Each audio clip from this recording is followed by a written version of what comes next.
ಮಂಗಳೂರು ನಗರ ಪೊಲೀಸರಿಂದ ಭರ್ಜರಿ ಕಾರ್ಯಾಚರಣೆ. 75 ಕೋಟಿ ರೂಪಾಯಿ ಮೌಲ್ಯದ ಮಾದಕ ವಸ್ತು ಎಂಡಿಎಂಎ ವಶಕ್ಕೆ.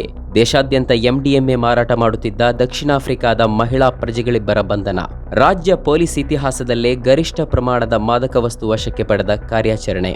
ಡ್ರಗ್ಸ್ ಫ್ರೀ ಮಂಗಳೂರು ಮಾಡುವ ನಿಟ್ಟಿನಲ್ಲಿ ಮಂಗಳೂರು ಸಿಸಿಬಿ ಪೊಲೀಸರು ಭರ್ಜರಿ ಕಾರ್ಯಾಚರಣೆ ನಡೆಸಿದ್ದಾರೆ. ಮಂಗಳೂರು ನಗರ ಸೇರಿ ರಾಜ್ಯಕ್ಕೆ ಹಾಗೂ ಇತರ ರಾಜ್ಯಗಳಿಗೆ ಮಾದಕ ವಸ್ತುಗಳನ್ನು ಪೂರೈಕೆ ಮಾಡುತ್ತಿದ್ದ ದಕ್ಷಿಣ ಆಫ್ರಿಕಾದ ಮಹಿಳಾ ಪ್ರಜೆಗಳನ್ನು ಬಂಧಿಸಿ 75 ಕೋಟಿ ರೂಪಾಯಿ ಮೌಲ್ಯದ 37 ಕೆಜಿ ನಿಷೇಧಿತ ಮಾದಕ ವಸ್ತು ಹಾಗೂ ಇತರ ಸೊತ್ತುಗಳನ್ನು ವಶಪಡಿಸಿಕೊಳ್ಳಲಾಗಿದೆ ಎಂದು ಮಂಗಳೂರು ನಗರ ಪೊಲೀಸ್ ಕಮಿಷನರ್ ಅನುಪಮ್ ಅಗರ್ವಾಲ್ ತಿಳಿಸಿದ್ದಾರೆ. ದಕ್ಷಿಣ ಆಫ್ರಿಕಾ ಮೂಲದ ಬಾಂಬಾ ಫೇಂಟಾ ಅಲಿಯಾಸ್ ಅಡ್ನೋಯಿಸ್ ಜಾಬುಲಿಲೆ ಮತ್ತು ಒಲಿಜೋ ಇಯಾನ್ಸ್ ಅಲಿಯಾಸ್ ಅಬಿಗೇಲ್ ಅಡ್ನೋಯಿಸ್ ಎಂಬಿಬ್ಬರು ಮಹಿಳೆಯರನ್ನ ಬಂಧಿಸಿದ್ದಾರೆ. ದೆಹಲಿಯಿಂದ ಬೆಂಗಳೂರಿಗೆ ವಿಮಾನದಲ್ಲಿ ಪ್ರಯಾಣಿಸಿದ್ದ ಅವರನ್ನ ಮಾರ್ಚ್ 14ರಂದು ಎಲೆಕ್ಟ್ರಾನಿಕ್ ಸಿಟಿಯ ನೀಲಾದ್ರಿ ನಗರದಲ್ಲಿ ವಶಕ್ಕೆ ಪಡೆದಿದ್ದೇವೆ ಎಂದು ಮಂಗಳೂರು ನಗರ ಪೊಲೀಸ್ ಕಮಿಷನರ್ ಅನುಪಮ್ ಅಗರ್ವಾಲ್ ಮಾಹಿತಿ ನೀಡಿದ್ದಾರೆ. 2024ರಲ್ಲಿ ಮಂಗಳೂರು ಪೂರ್ವ ಪೊಲೀಸ್ ಠಾಣಾ ವ್ಯಾಪ್ತಿಯಲ್ಲಿನ ಪಂಪ್ವೆಲ್ ಬಳಿಯ ಲಾಡ್ಜ್ ಒಂದರಲ್ಲಿ ಮಾದಕ ವಸ್ತುವನ್ನ ಸಾರ್ವಜನಿಕರಿಗೆ ಮಾರಾಟ ಮಾಡುತ್ತಿದ್ದ ಆರೋಪಿ ಹೈದರ್ ಯಾನೆ ಹೈದರ್ ಅಲಿ ಎಂಬಾತನನ್ನ ಬಂಧಿಸಿ 15 ಗ್ರಾಂ ಎಂಡಿಎಂಎ ವಶಪಡಿಸಿಕೊಂಡು ಮಂಗಳೂರು ಪೂರ್ವ ಪೊಲೀಸ್ ಠಾಣೆಯಲ್ಲಿ ಪ್ರಕರಣ ದಾಖಲಿಸಿಕೊಳ್ಳಲಾಗಿತ್ತು. ಈ ಪ್ರಕರಣದಲ್ಲಿ ಭಾಗಿಯಾದ ಪ್ರಮುಖ ಡ್ರಗ್ ಪೆಡ್ಲರ್ಗಳನ್ನು ಪತ್ತೆ ಹಚ್ಚುವ ಸಲುವಾಗಿ ಪ್ರಕರಣದ ತನಿಖೆಯನ್ನ ಮಂಗಳೂರು ಸಿಸಿಬಿ ಘಟಕಕ್ಕೆ ವರ್ಗಾಯಿಸಲಾಗಿತ್ತು.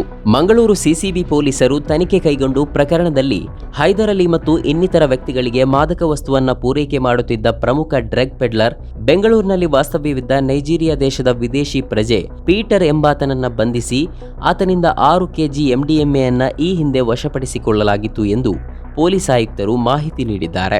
ಈ ಪ್ರಕರಣದಲ್ಲಿ ಬೆಂಗಳೂರಿನ ಪೆಡ್ಲರ್ ಪೀಟರ್ ಎಂಬಾತನಿಗೆ ಮಾದಕ ವಸ್ತು ಪೂರೈಕೆ ಮಾಡುವ ಕಿಂಗ್ ಪಿನ್ ಡ್ರಗ್ ಪೆಡ್ಲರ್ಗಳನ್ನು ಪತ್ತೆ ಹಚ್ಚುವ ಸಲುವಾಗಿ ಕಳೆದ 6 ತಿಂಗಳಿನಿಂದ ಮಂಗಳೂರು ಸಿಸಿಬಿ ಪೊಲೀಸರು ನಿರಂತರ ಕಾರ್ಯಾಚರಣೆ ನಡೆಸಿ ಮಾಹಿತಿ ಸಂಗ್ರಹಿಸಿಕೊಂಡಿದ್ದರು. ಈ ಪ್ರಕರಣದಲ್ಲಿ ದಿಲ್ಲಿಯಿಂದ ಬೆಂಗಳೂರಿಗೆ ಹಾಗೂ ದೇಶದ ಇತರ ಕಡೆಗಳಿಗೆ ಎಂಡಿಎಂಎಯನ್ನ ಬೃಹತ್ ಪ್ರಮಾಣದಲ್ಲಿ ವಿದೇಶಿ ಮಹಿಳಾ ಪ್ರಜೆಗಳು ವಿಮಾನ ಮಾರ್ಗದಲ್ಲಿ ಸಾಗಾಟ ಮಾಡುವ ಬಗ್ಗೆ ಮಾಹಿತಿ ದೊರೆತಿತ್ತು. ಈ ಪ್ರಕರಣದಲ್ಲಿ ಬೆಂಗಳೂರಿನ ಡ್ರಗ್ ಪೆಡ್ಲರ್ ಪೀಟರ್ಗೆ ಮಾದಕ ವಸ್ತುವನ್ನ ಸಾಗಾಟ ಮಾಡಿದ ಆರೋಪಿಗಳು ಮಾರ್ಚ್ 14ರಂದು ದಿಲ್ಲಿಯಿಂದ ಬೆಂಗಳೂರಿಗೆ ವಿಮಾನದಲ್ಲಿ ಪ್ರಯಾಣಿಸುತ್ತಿದ್ದ ಬಗ್ಗೆ ಖಚಿತ ಮಾಹಿತಿ ದೊರೆತಿತ್ತು. ಅಂತೆಯೇ ಆರೋಪಿಗಳನ್ನು ಬಂಧಿಸಲು ಮಂಗಳೂರು ಸಿಸಿಬಿ ಪೊಲೀಸರ ತಂಡ ಬೆಂಗಳೂರಿಗೆ ತೆರಳಿ ಕಾರ್ಯಾಚರಣೆ ನಡೆಸಿದೆ. ಬೆಂಗಳೂರಿನ ಎಲೆಕ್ಟ್ರಾನಿಕ್ ಸಿಟಿಯ ಹತ್ತಿರದ ನೀಲಾದ್ರಿ ನಗರ ಎಂಬಲ್ಲಿ ಆರೋಪಿಗಳನ್ನ ಸಿಸಿಬಿ ವಶಕ್ಕೆ ಪಡೆದು ಅವರ ಬಳಿಯ 2 ಟ್ರಾಲಿ ಟ್ರಾವೆಲ್ ಬ್ಯಾಗ್ನಲ್ಲಿ ತಂದಿದ್ದ 75 ಕೋಟಿ ರೂಪಾಯಿ ಮೌಲ್ಯದ 37 ಕೆಜಿ ಎಂಡಿಎಂಎ ಸೀಸ್ ಮಾಡಿಕೊಂಡಿದೆ.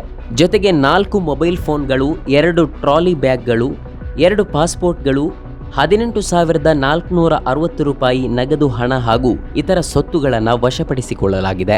ಆರೋಪಿಗಳು ದಿಲ್ಲಿಯಿಂದ ಮಾದಕ ವಸ್ತುವಾದ ಎಂಡಿಎಂಎಯನ್ನ ಈ ರೀತಿ ವಿಮಾನದಲ್ಲಿ ಬೆಂಗಳೂರು ಹಾಗೂ ಇತರ ಕಡೆಗಳಿಗೆ ಸಾಗಾಟ ಮಾಡಿಕೊಂಡು ನೈಜೀರಿಯನ್ ಪ್ರಜೆಗಳಿಗೆ ಹಾಗೂ ಇತರ ಜನರಿಗೆ ಬೃಹತ್ ಪ್ರಮಾಣದಲ್ಲಿ ಮಾರಾಟ ಮಾಡಿಕೊಂಡು ಹಣವನ್ನು ಸಂಪಾದಿಸಿ ಐಷಾರಾಮಿ ಜೀವನ ಸಾಗಿಸುತ್ತಿದ್ದರು.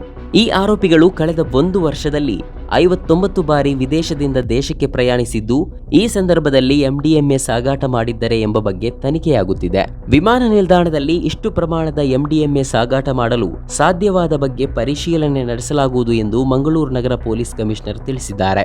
ಇದೇ ವೇಳೆ CCB ACP Manoj Nayak, inspector Rafiq KM, PSI Sudeep MV, Sharanappa Bhandari, Narendra, ASI Mohan KV, Ram Poojari, Sheenappa, Sujan Shetty ಮತ್ತು ಸಿಬ್ಬಂದಿ ಉತ್ತಮ ಕೆಲಸ ಮಾಡಿದ್ದಾರೆ ಎಂದು ಪೊಲೀಸ್ ಕಮಿಷನರ್ ಮೆಚ್ಚುಗೆ ಸೂಚಿಸಿದ್ದಾರೆ.